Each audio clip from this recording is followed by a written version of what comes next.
queria começar com o Alexandre Sayasso, porque eu tenho uma profunda admiração. A gente só se encontrou hoje, mas a gente já se conhece virtualmente. Ele faz um trabalho muito bacana lá na Amazônia, né? E o material dele é sobre as crianças que sofrem desnutrição e também não têm atendimento médico, e ele fala muito sobre a questão do garimpo ilegal. É muito chocante quando você vê o vídeo, né? Ele foi ganhador na categoria de vídeo, e passou na Rede Globo. Durante 17 minutos e pouco, você se assusta em ver imagens de crianças muito desnutridas, pele e osso, e ele vem costurando e contando essa história, né? Alexandre, eu queria que, se você pudesse explicar para a gente. Eu sei que foram 5 meses de produção e 2 semanas que você esteve no local, né? A gente sabe muito bem, e a Eliane também sabe muito bem, as dificuldades da gente circular na Amazônia. Como é que você conseguiu driblar todos esses obstáculos para você fazer esse material? Boa tarde, Angelina. Boa tarde, Sérgio. Boa tarde a todos. É uma honra estar aqui, muito emocionado por tudo que o Prêmio Vladimir Herzog significa, né? Representa. Então, em nome da equipe que trabalhou comigo, muito obrigado por esse privilégio de estar aqui e contar um pouco dos bastidores dessa reportagem que eu considero que mostra, que dá a luz para um extermínio velado do povo indígena que acontece hoje no Brasil, infelizmente. Essa matéria nasceu a partir de uma reportagem veiculada no G1 Roraima, assinada pela Valéria Oliveira, nossa colega, onde ela conseguiu algumas imagens, fotografias de crianças indígenas muito magras, doentes, desnutridas, crianças de 3 anos de idade pesando menos de 8 quilos, barrigas enormes, cheias de vermes. E, a partir dessa matéria dela, nós decidimos investigar para saber se eram casos pontuais ou se era um fenômeno, digamos assim, comum entre as comunidades indígenas da terra Yanomami. O povo Yanomami fica na divisa de Roraima com o Amazonas. Eles ocupam uma área da floresta amazônica do tamanho de Portugal. São aproximadamente 30 mil Yanomamis. E, pesquisando, falando com lideranças indígenas, nós descobrimos que, de fato, era um problema crônico, que afetava boa parte das crianças e também dos adultos indígenas. Então, a nossa principal dificuldade foi conseguir pisar na terra Yanomami sem despertar a atenção das autoridades do governo federal. O meio comum, o caminho comum, seria nós pedirmos uma autorização para a FUNAI, e a FUNAI pediu uma autorização para os indígenas. Se nós fizéssemos isso, a FUNAI nunca iria autorizar uma matéria como essa. Então, pesquisando leis, falando com juízes, com procuradores, com lideranças indígenas, descobrimos uma brecha dada pelo STF, brecha entre aspas, que caso uma liderança indígena convidasse uma equipe de televisão ou uma equipe de pesquisadores, enfim, não haveria necessidade de uma autorização da FUNAI, e muito menos que a FUNAI tomasse conhecimento disso. Então, foi essa brecha que nós encontramos, isso depois de 4 meses, 5 meses de apuração, porque nem todas as pessoas, nem todos os indígenas quiseram falar conosco. Então, fechamos com duas lideranças, o Júnior Yanomami e o Dário Copenaua. Dário Copenaua, conhecido internacionalmente, né, pelo que ele representa para o povo Yanomami.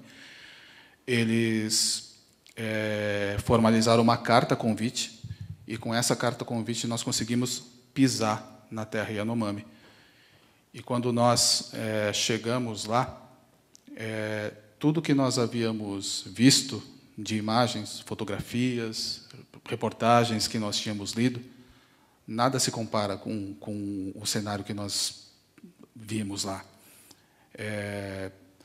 Fomos em 3 comunidades, mas, em linhas gerais, crianças muito doentes, desnutridas, muitas delas, de tão fracas, não conseguiam ficar de pé, sem assistência médica há mais de 6 meses, doentes, com malária, a maioria delas com malária, morrendo por causa de malária. Então, foram 8 dias visitando essas 3 comunidades. Aí você pode pensar, por que só 3 comunidades em 8 dias? Porque a logística para você se movimentar dentro da floresta é muito difícil. Então, para uma comunidade que nós fomos, chamada RVTU, foram 15 minutos de helicóptero, pousamos numa área próxima da comunidade e foram aproximadamente 1h30 de caminhada, atravessando o rio, no meio do mato, até chegar a essa comunidade, né? E o cenário devastador. Crianças, enfim, o que eu acabei de dizer, né? Muito magras, muito doentes. Mas o que mais chamou a atenção foi quando nós fomos na comunidade Charuna, onde, além desse cenário todo, né, nós presenciamos a presença dos garimpeiros, mas muito próximo. Em menos de 200 metros, uma draga gigantesca, trabalhando, entre aspas, né, a todo vapor, jogando mercúrio na água, destruindo o solo, enfim, aquele padrão típico de garimpo ilegal, né? E o que chamou a atenção em Charuna, que foi a comunidade mais dramática, digamos assim, que nós encontramos,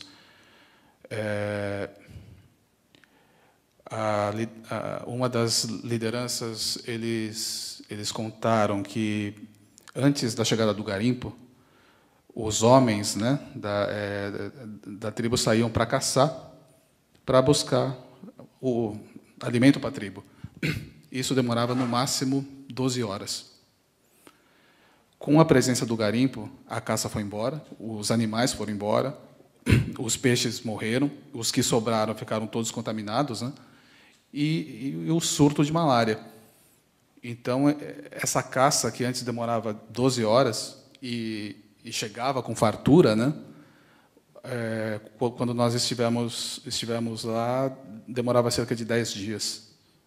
Eles ficavam 10 dias na mata para trazer um macaco, um tatu e mais um animal, para alimentar 120 indígenas. Então, e quando eles voltaram, de 10 indígenas, né, que foram, 9 estavam com sintomas de malária graves, com febre muito alta, doentes, mal conseguiam andar.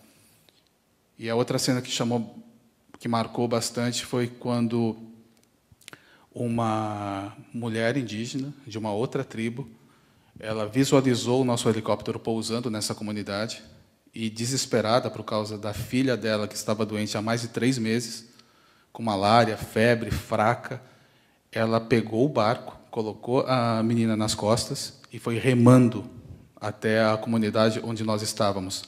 Ela remou no rio, esqueci o nome, perdão.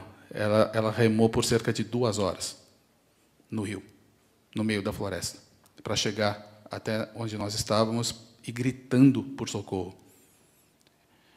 Nós não entendíamos nada, né, do que ela estava falando, mas ela gritava por socorro, aquele grito de agonia, de desespero, do tipo, salva minha filha. E a filha dela é desse tamanho, 2 anos de idade, desse tamanho. Ela foi pesada lá, ela estava com 6 quilos.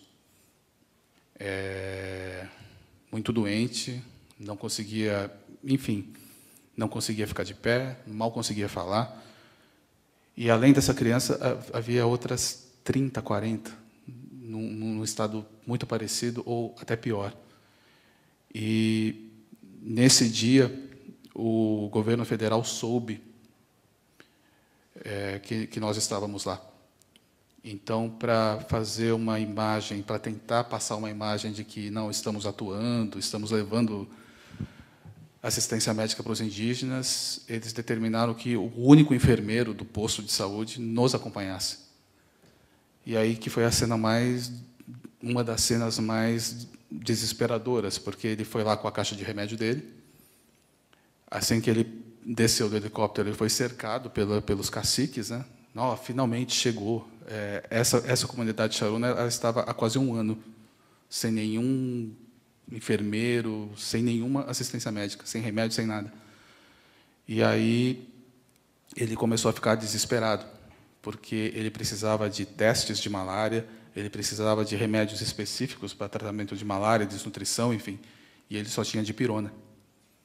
Então, ele sentou uma hora, colocou a mão na cabeça, né, e falou, olha, eu vou aliviar a febre dessas crianças por 2 horas, 3 horas, e vai voltar tudo de novo.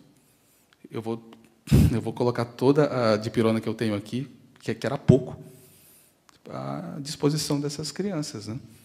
Aí ele deu para alguns idosos e boa parte das crianças. Os adultos ficaram sem nenhum tipo de remédio, né?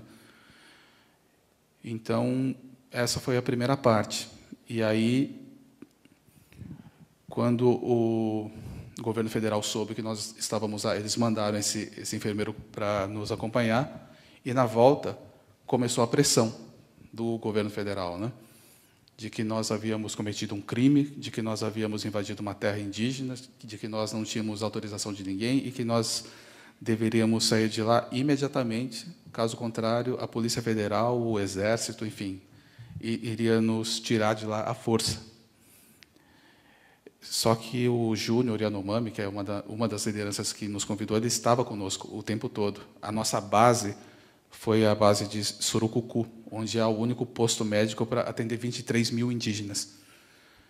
E é um posto médico com metade desse teatro, e sem maca, sem nada, parede rachada, buracos no teto. Esse é o hospital indígena. Esse é o principal hospital indígena da reserva Yanomami. Aí houve aquela pressão toda, ligações para a direção da Globo, para a direção da Rede Amazônica, de que nós havíamos cometido um crime. E o único meio de comunicação que nós tínhamos lá era um orelhão, porque, enfim, não funciona a internet, não funciona celular, não funciona nada. E, nessas conversas, o Júnior Yanomami conversou com algumas autoridades do governo federal, conversas duras, de que ele ia ser preso junto com a gente. E aí ele explicou, olha, eu não vou sair daqui, eu não vou tirar eles daqui, porque eu moro aqui. Eles são meus convidados. Então, eu sou o dono da casa. Se eu não posso receber quem eu quero aqui, acabou, né? E aí eles desistiram, né, de tentar nos tirar de lá. Saímos de lá com 15 entrevistas fortíssimas, vários pedidos de socorro, né?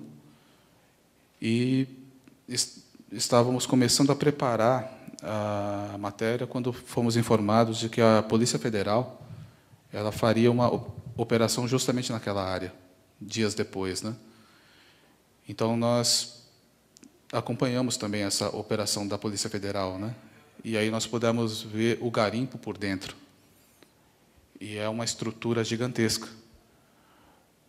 No garimpo, no meio da floresta amazônica, você tem internet de excelente qualidade, você tem rede de Wi-Fi, você tem, enfim, os meios de comunicação são muito rápidos lá.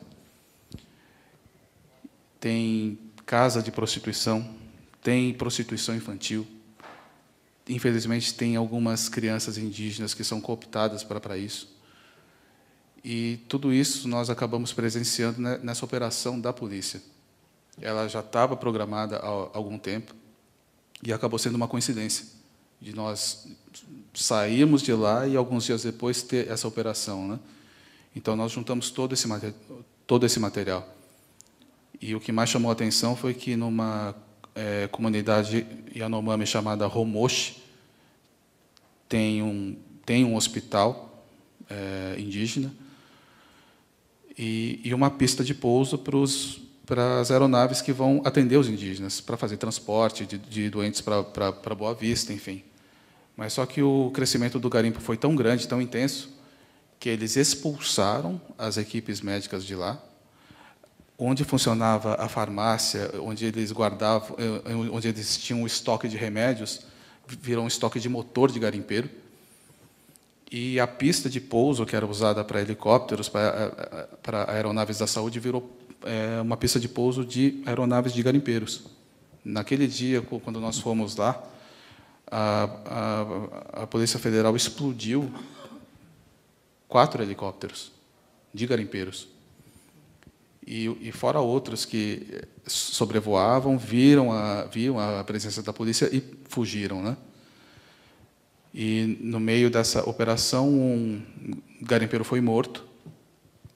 E aí o que chamou a atenção foi que os garimpeiros, organizados em sindicatos, foram fazer um protesto na porta da Polícia Federal, dizendo que a Polícia Federal estava cometendo crimes. Então, sabe, é uma inversão de valores gigantesca. E esse é o cenário só de Roraima, onde o principal símbolo da capital Boa Vista é uma estátua de um garimpeiro, onde o governador reeleito, né, ele elaborou uma lei que ele sabe que é inconstitucional, né, proibindo a destruição de dragas usadas no garimpo.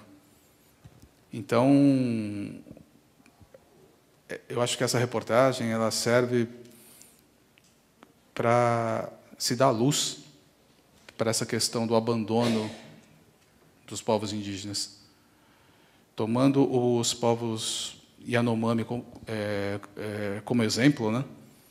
A gente vê que eles estão sem segurança, porque sucatearam o IBAMA e a FUNAI. Então, qualquer garimpeiro entra lá. Nessa área do tamanho de Portugal, existem 30 mil indígenas. E também existem lá 20 mil garimpeiros.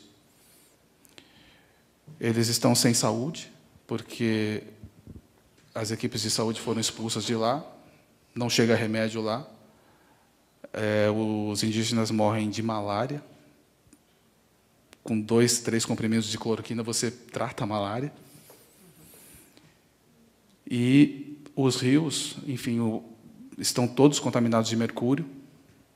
Os poucos peixes que sobrevivem e servem de alimento para os indígenas, eles acabam contaminando os indígenas, né? Muitos desenvolvem câncer por causa disso. Então, eles estão abandonados. Então, quando a gente fala de um extermínio velado, é em cima disso. Uhum. Esse quadro da região amazônica, ele está presente não só nessa reportagem do Alexandre Isayasu, e a gente sabe que 17 minutos numa televisão, né, numa matéria de vídeo, é muito tempo. Então, imagina a importância, né, de você brigar por espaços.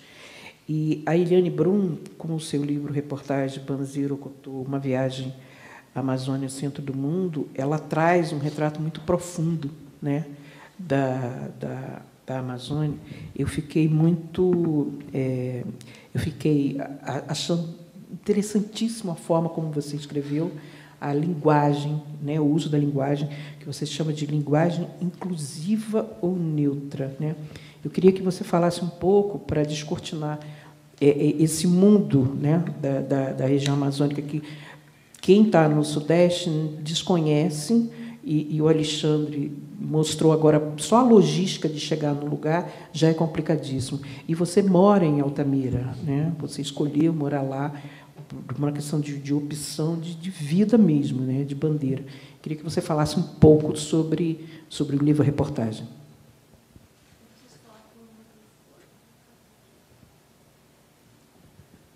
Então, boa tarde a todas, todos. Só antes de responder a tua pergunta, Angelina, eu queria agradecer muito. ganhar esse prêmio foi uma alegria tão enorme nesse ano tão duro. E o Herzog tem essa característica de ser um prêmio de resistência. A própria existência do Herzog é resistência. E mesmo em épocas mais tranquilas do Brasil, nunca muito tranquilas, mas mais tranquilas, o Herzog sempre é uma cerimônia muito forte, muito emocionante. Eu estou bem ansiosa para hoje à noite, porque eu acho que, nesse momento, acho que ele tem uma importância ainda maior, e vocês terem conseguido feito é realmente um ato profundo de resistência, né? E queria também falar do Serjão, porque o Serjão, né, em todos esses... Eu fico sempre pensando que as pessoas não têm... Tanta gente no Brasil não sabe o quanto o Serjão faz pelo Brasil. E eu acho que isso... Não faz assim... e assim, isso precisa ser corrigido em algum momento. Assim, o Serjão está sempre em movimento, e para que outras pessoas possam mostrar o seu movimento e para que as coisas possam acontecer. E Serjão já unindo duas ditaduras, né? Duas diferentes ditaduras. É uma coisa bem grande, assim. Então, queria te dizer isso, que eu já te disse pessoalmente outras vezes. O quanto que grande é, que grande que tu é, e que honra estar aqui lutando do teu lado, e cumprimentar todos os colegas que estão aqui, e também me desculpar porque eu não vou poder ficar muito mais do que 1 hora, porque a gente, né, lançou, talvez alguns de vocês saibam, a gente lançou uma plataforma trilingue de jornalismo baseada em Altamira, que suma uma. E hoje, justamente, é o fechamento, e nós somos 5 pessoas. Então, nas vésperas de eleições, eu vou precisar sair correndo para trabalhar. Nem almocei ainda, mas eu queria estar aqui com vocês. E, bom, então, respondendo à pergunta, Angelina, qual é a pergunta mesmo? Eu falei tanto que eu esqueci. É tudo isso e muito mais, porque, na hora que você faz a opção de morar em Altamira, você... É uma bandeira de vida, né?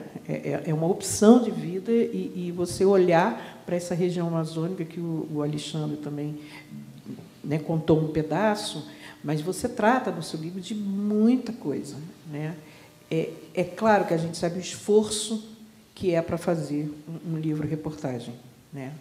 E a gente sabe qual é o esforço de vivenciar todos esses problemas ao mesmo tempo, aqui e agora. E a linguagem que você usou, quem tiver oportunidade, por favor, leia. Você mistura muito um depoimento pessoal com as histórias. Por que você fez essa opção? Fica melhor para você contar, já que você está muito dentro da floresta? Essa é uma escolha que se impôs. Assim, eu sempre tenho a impressão que eu escrevo, mesmo as reportagens, como uma costura primeiro dentro de mim, assim. Então, as coisas, elas acontecem do jeito que elas acontecem, por algo que vai vindo dessa conversa interna primeiro. Eu acho que esse livro não poderia ter sido escrito de outra forma, porque é um livro bem particular. Ele não é uma reportagem, não é uma grande reportagem. Ele é um livro sobre a Amazônia, mas também sobre uma jornalista, uma pessoa humana em processo de transmutação, né? Então, eu cubro a Amazônia há 25 anos, a minha primeira reportagem na Amazônia, eu ainda estava na Zero Hora, foi em 1988, sempre me engano, 88, 87, mas acho que foi 88, eu fiz a Transamazônica. E, desde lá, eu cobri várias vezes, depois, pela época, indo e vindo, indo e vindo.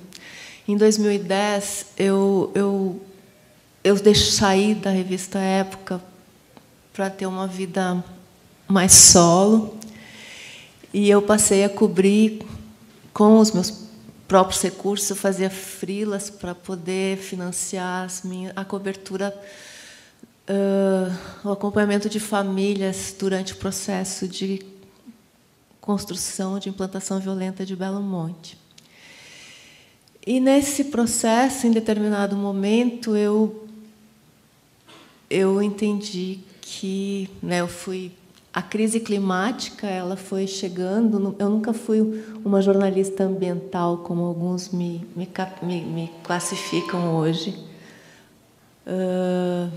Eu nunca também consegui me classificar, e nem tenho interesse nisso, mas, assim, a questão da crise climática, a questão do meio ambiente, ela chega para mim pela escuta das pessoas, entendendo que alguma coisa diferente estava acontecendo e estava atravessando a vida delas.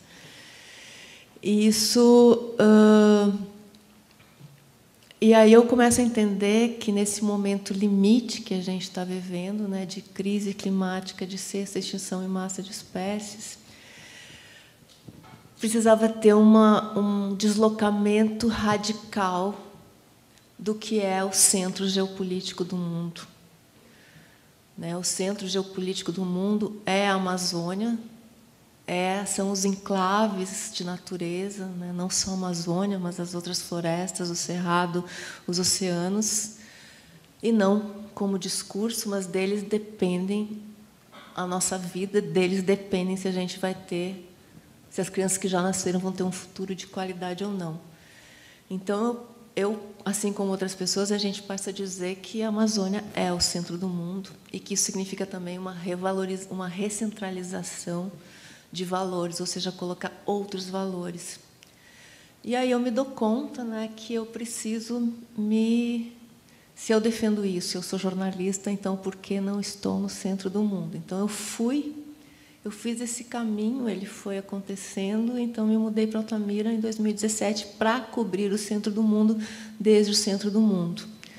E, para o meu próprio espanto, isso mudou radicalmente a minha cobertura, porque ir e voltar, por mais que tu conheça, por mais que, por exemplo, Belo Monte eu acompanhei de 2011 até hoje, viver é completamente diferente. Isso muda o meu jeito de olhar, muda o meu jeito de fazer jornalismo e muda também a minha linguagem. Então, o livro, a escolha da linguagem parte também dessa ideia de recentralização dos valores, de botar outros valores no centro, porque o nosso enfrentamento, né, da crise climática, dessa casa que, nesse momento, está pegando fogo, isso na Amazônia literal, ele depende da gente colocar outro tipo de pensamento no centro. Porque o pensamento que nos trouxe até esse abismo, né, e isso está completamente conectado à eleição que a gente está vivendo hoje aqui no Brasil, ocidental, branco, binário, patriarcal, não vai ser esse pensamento que vai nos tirar desse abismo. Então, o meu livro precisa mostrar isso. Ele não pode contar sobre isso, ele precisa ser isso. Né? Esse é um jornalismo que não apenas conta, mas que ele é. E também, por isso, então, conta também de um outro jeito de contar, porque se a gente pensa que o jornalismo, esse jornalismo que a gente faz tem uns 200 anos, a gente tem que pensar que na Amazônia os indígenas dão notícias de uma outra maneira há pelo menos 13 mil anos. Né? Então, esse livro é também uma busca de um outro jornalismo, de um outro jeito de contar histórias, que acaba chegando nessa Suma Uma, jornalismo do centro do mundo, que a gente lançou agora em setembro. E a linguagem inclusiva, que é essa linguagem né, do TODES, ela é uma demanda, né, uma demanda muito forte, e eu achei que eu precisava enfrentar ela nesse livro, né, nesse sentido de escuta. E foi interessante, porque foi muito difícil no começo, me dava um ruído, e quando eu cheguei lá pela metade do livro, esse ruído foi o contrário, que era o ruído. Quando eu lia alguma coisa com gênero, eu ficava incomodada, assim. Então eu também fui minha escuta foi mudando para a linguagem inclusiva ao longo da escrita desse livro. E só na escuta, né, do colega do que está acontecendo no Yanomami, eu fico tão emocionante te ouvir, é tão forte, porque é isso, né? É isso que está acontecendo. A gente também fez agora em Suma uma reportagem. Que tipo de sociedade a gente faz parte, né? Que as crianças indígenas estão morrendo, vomitando vermes, né? Em menos de 3 meses, 9 crianças Yanomami morreram, 2 delas vomitando vermes. Então, quando o Bolsonaro determina quem são as crianças matáveis, ele também está determinando as crianças que morrem vomitando vermes. Então, toda a negligência deliberada dele na pandemia vai até a questão de usar a cloroquina, porque hoje a cloroquina que foi mal usada, ela está faltando. Ela está faltando para essas crianças que morrem por vermes. Imagina o que é morrer por excesso de vermes, né? E isso a gente está falando só de humanos, que isso também tem muito a ver com o livro, porque uma das coisas muito tristes desse momento que a gente vive, de tanta tristeza, de tanta brutalidade, e que tem tudo a ver também com o jornalismo, é que a gente devia estar discutindo um outro nível de democracia. A gente deveria estar discutindo a democracia em outro nível. Porque não apenas que a democracia que existe no Brasil até agora, ela não alcançou grande parte da população, ela nunca chegou para grande parte da população, mas também que não faz mais sentido, nesse momento que a gente vive, uma democracia que não abarca os não-humanos, né, que não abarca os direitos da natureza. E sobre isso também é o meu livro, né? Sobre isso é também uma busca de fazer uma reportagem de como o jornalismo pode enfrentar a questão de escutar os não-humanos para que não reproduza, né? A gente ainda está discutindo que sim, né? Acho que uma das coisas mais importantes foi o manifesto, né? Com racismo não há democracia.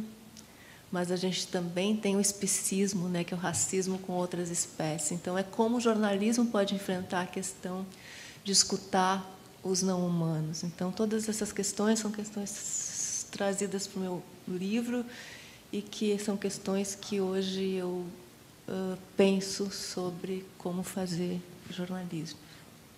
Obrigada.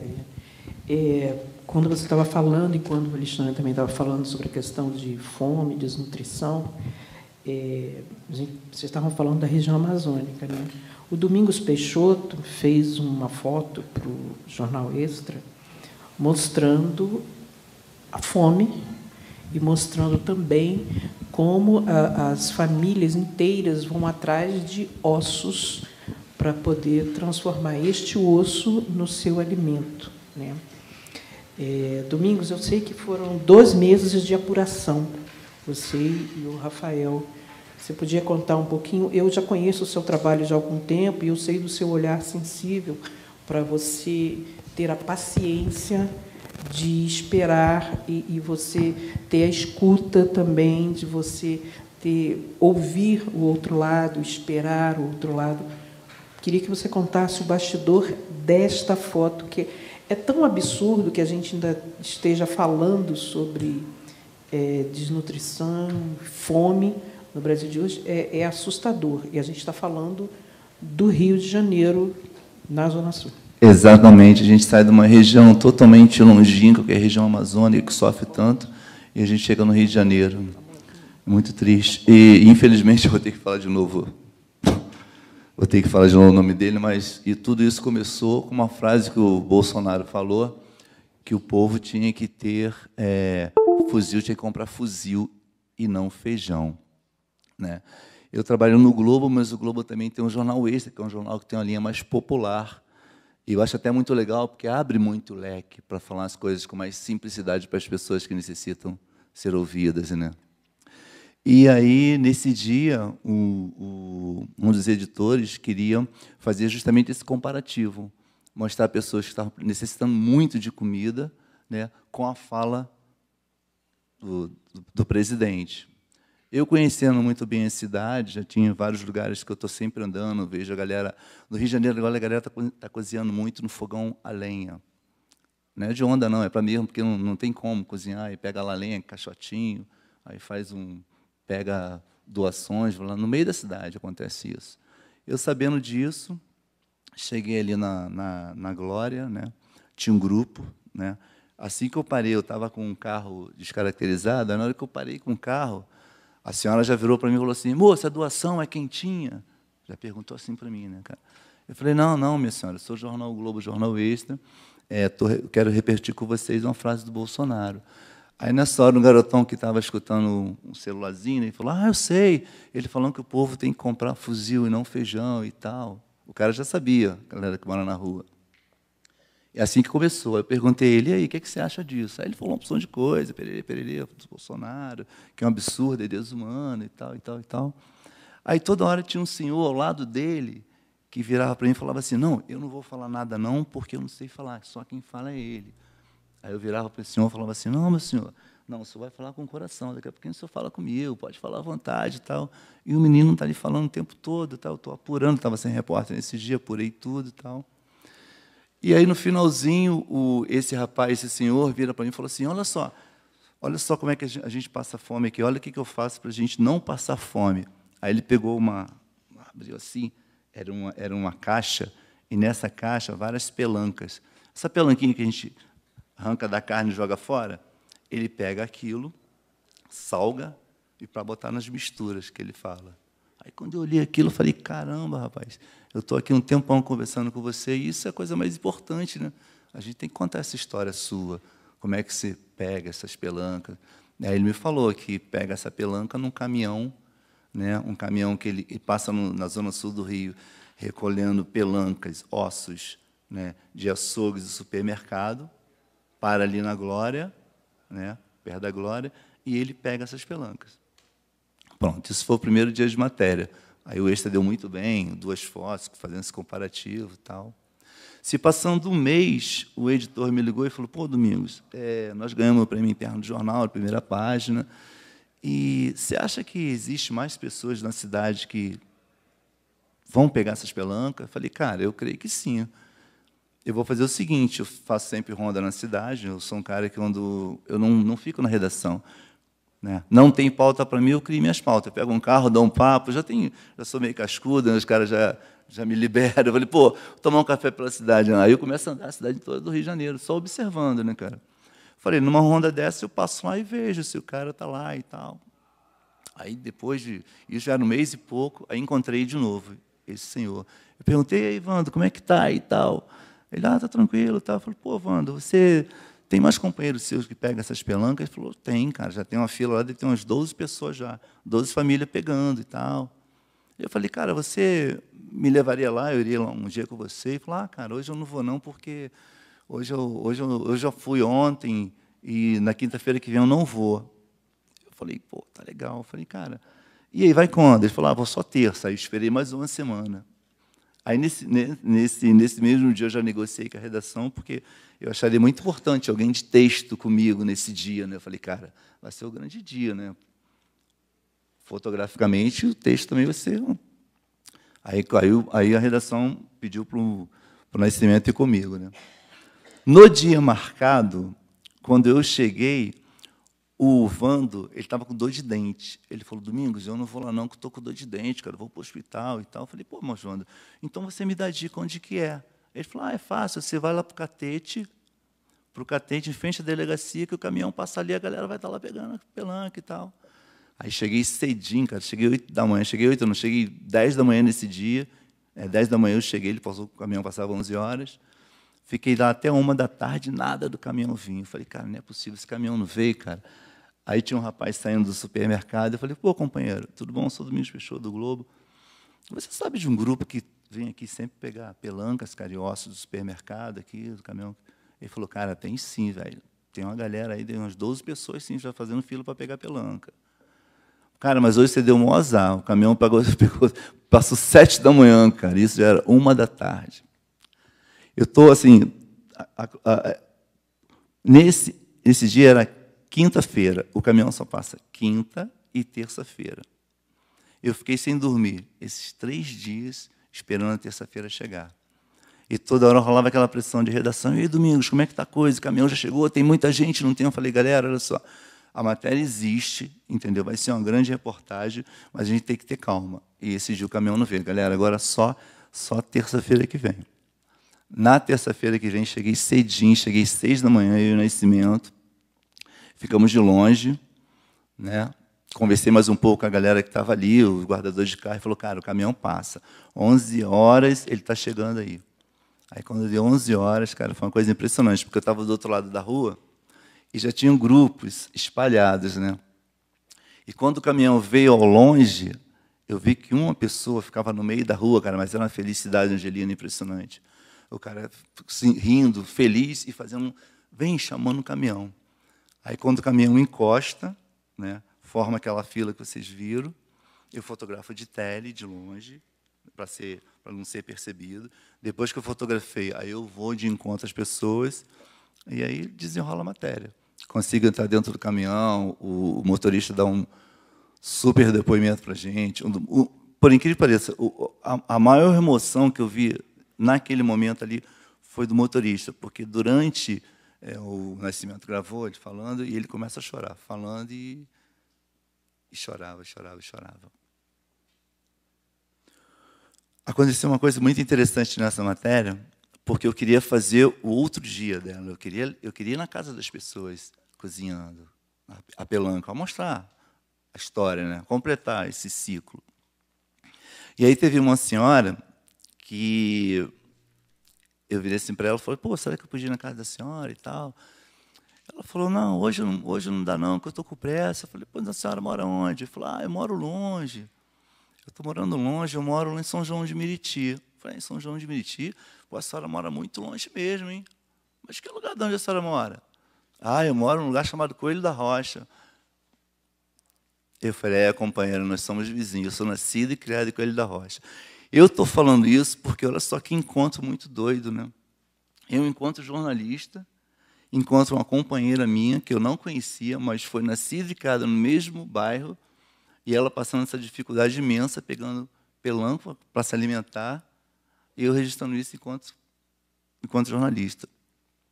Isso marcou muito na minha vida, assim. E essa necessidade está ao nosso lado, cara, ao nosso lado mesmo. É mais ou menos isso. Assim. É impactante, quem puder ter a oportunidade de ver as fotos, né? De você ver depois a senhora cozinhando os ossos, transformando aquilo no único alimento que tem, e depois se descobrir que o caminhão não foi na outra semana.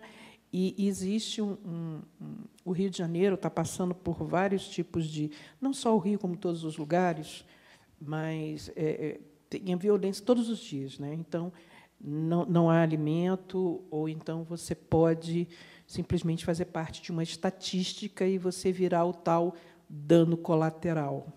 Que isso é o que é o grande absurdo, é a sua morte ser classificada como um dano colateral.